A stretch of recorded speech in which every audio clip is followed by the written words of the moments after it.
I always knew I wanted to go into the field of journalism. I pursued that path and had a very successful career very early on. I worked for Channel 7 as a national reporter and went over to London and worked for the BBC and a number of other news networks and media houses.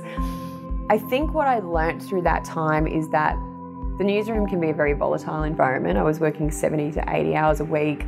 A lot of my personal relationships were suffering, my health was suffering. I was not in a good place at all. I think the turning point was when two really close friends to me died very, very suddenly.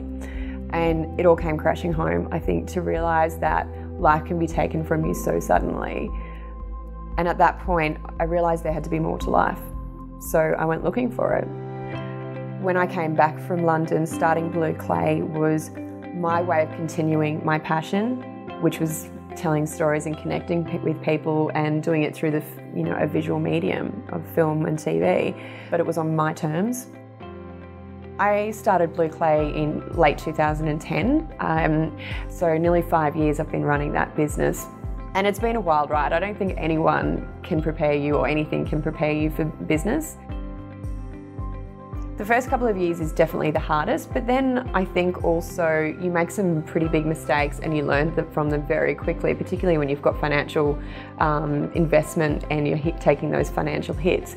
But just even in terms of how you manage your own mental and physical well-being, Mind Body Business kind of came out of nowhere for me in that I was literally just running through the hills of Mount Ainslie in Canberra with my dog, listening to an audiobook, and I started thinking about how much better I felt when I did run and when I was exercising and how that transpired to my relationships around me and how I ran my business.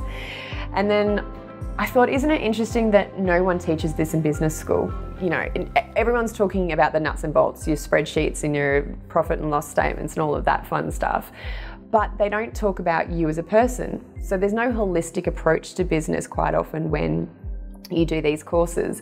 So I thought it would be really interesting just to run sort of a half-day seminar with some people, and it grew into this kind of movement, this whole new way of thinking about business, which took me by surprise, to be honest. So it's grown very organically, and now Mind Body Business is turning into a brand in itself. So for me, we've got the inaugural event in Canberra this year.